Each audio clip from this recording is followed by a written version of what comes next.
What's up, Council Comics? It's Dungeons and Dragons Honor Among Thieves movie review. Black is like the brightest day. Where are the heroes?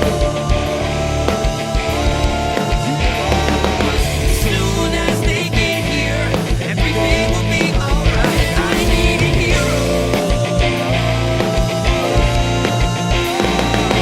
Someone superhuman who can come and save my life. Crisis after crisis. All right, so we finally got a Dungeons and Dragons movie, and I'm really happy to say it doesn't suck. Unlike one from 20 years ago, whatever. It makes me sad. It makes me sad. Yeah, yeah. You I know? tried to maybe watch like 5 minutes of it, and I said, "I don't need my heart broken Yeah. by this travesty." So we're just gonna pretend that just didn't happen. We now live in a world in a society where there is a Dungeons and Dragons movie. That takes place in the Forgotten Realms. yes. With that pays attention to some of the lore, which admittedly, I'm not like a hardcore D&D guy. I played it, when I But I was a feel like teenager. anyone who watches this movie knows and loves what an Aarakocra is now. Yes, yeah. Well, and the thing is that D&D is always just based on like archetypes that you know. Mhm. So I think anybody that has no idea about Dungeons and Dragons can easily walk into this thing and watch it. It's just a good fantasy movie. But if you're a D&D fan, you The definitely nuggets are everywhere. Yes, exactly. And it's also just the movie gives you the feeling of what it's like to play Dungeons and Dragons with your friends, just having a lot of fun, hanging Right, out. because it's kind of the like, oh, we're gonna do this, but that's not working out, so we got to do this other thing. Oh, that thing we've been holding on to for 6 months is useful. Those elements are elements of playing the game around the table week after week with your friends. Yes, and the story's very driven by like you said, the heroes, the choices that the heroes are making throughout the story. You get a little bit of the villains, but there's not much from their perspective, and I think that's very much intentional here because again, it's supposed to give you that vibe of what it's like playing the game from the perspective of you and your friends. I think it's a lot of fun. I think Cliff and I would both agree that this movie is just pure. Oh, pure it's so good. Like, I'm so happy with it. Like, I was just very excited. It's an excellent ensemble movie. I Yeah, think, Chris Pine is great. Yeah, Chris Pine And Michelle Rodriguez, Oh yeah, super great. yes, Super great. and the two of them have a great chemistry, platonic. Right, a platonic buddy cop chemistry in Yes, I call it buddy cop, even though that's not really what's Yeah. going on with these two. But that's No. that's the vibe you're the getting. opposite It's so of good. cops. But anyway, Yes. yes, there's a reason the movie's called Honor Among Thieves. But it was interesting because again, there's no. It's like you have a male and a female lead in this movie. You could have easily in any Hollywood movie could have tried to force some kind of romance between Yeah. those two characters. But there is a special bond between them, so yes, that's nice. there is. Yes, right, exactly.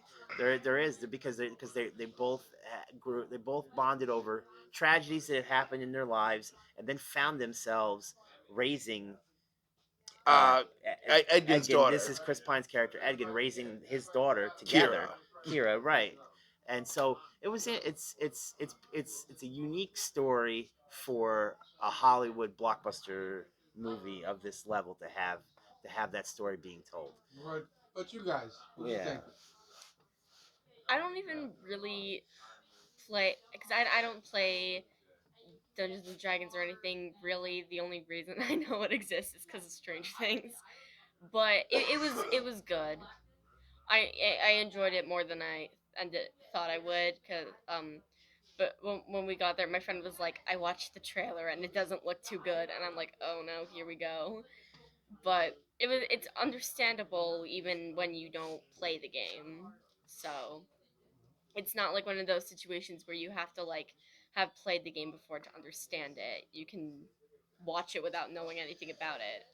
And Yeah, so we went with a large group of friends, and Yeah. I think they all walked out, even if they had thought like, oh, I don't know what this is going to be like, or maybe it doesn't look cool or whatever. But they all walked out and all thought it was. Mhm. All Do you thought know what it felt like to me? The feeling it gave me? The Great Muppet Caper. Sure.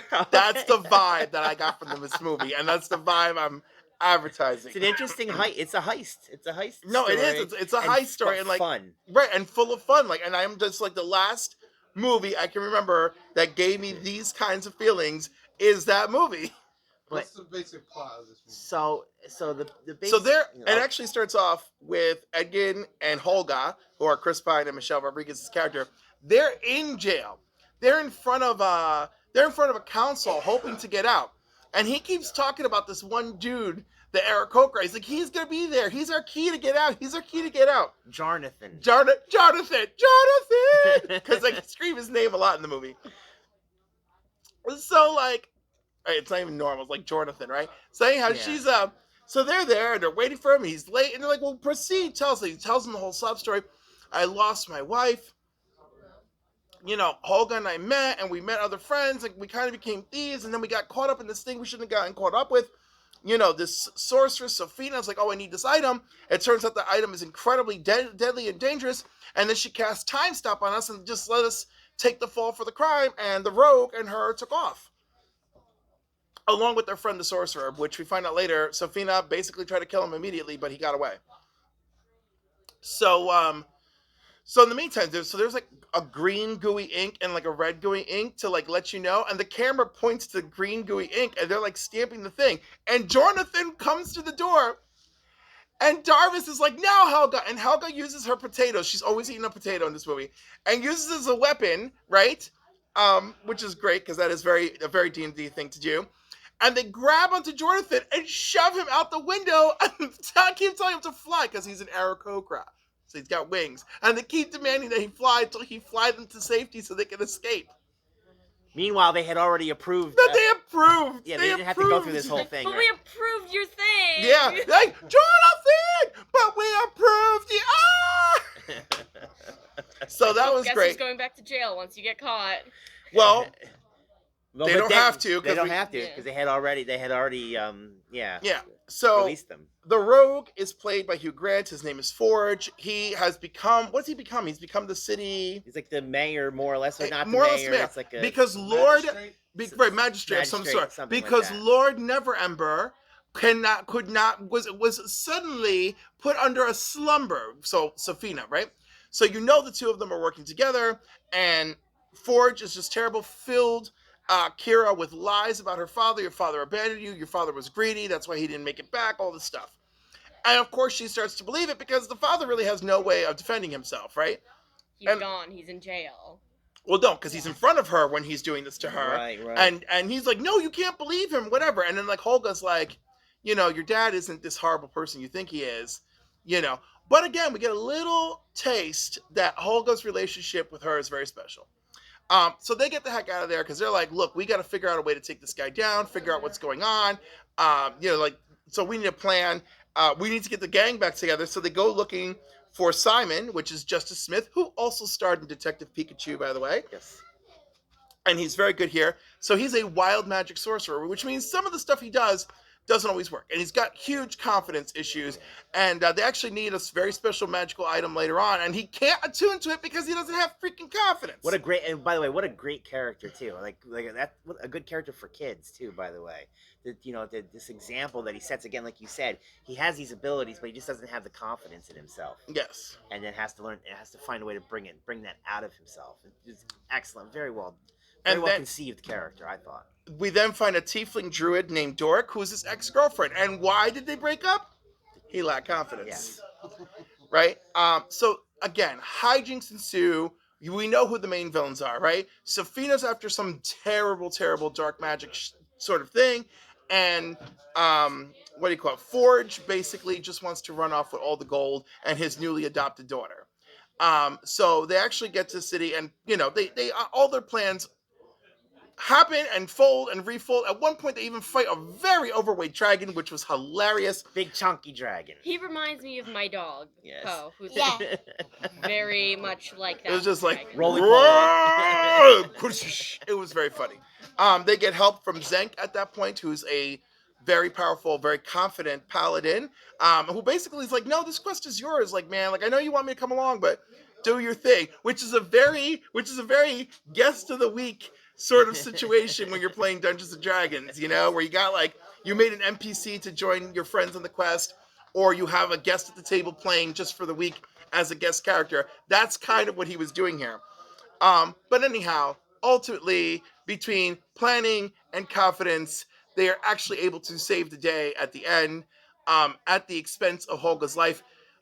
So oh, they want a wish. That's another thing. You get one wish from this tablet that they were supposed to steal in the original theft in the movie.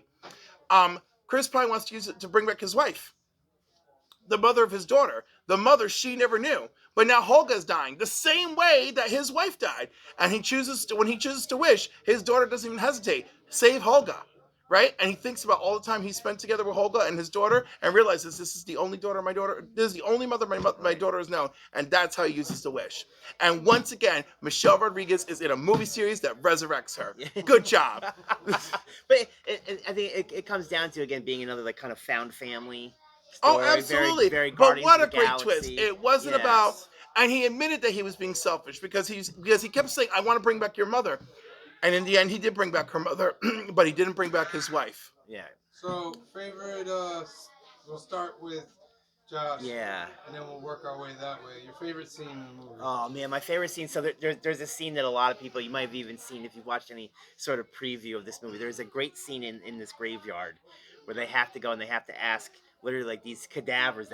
They wake up these cadavers and they get like 3 or 4 questions. 3 questions. Yeah, 3 questions, and then it's very hilariously kind of put together because it's like it's sort of like the gag of like, you know, if you like having like a magic lamp to make wishes for and you accidentally wish for something that you didn't mean to wish for, like, you know, like if I were to say to you, you know, okay, so just listen to everything I'm about to say and then answer clearly, okay?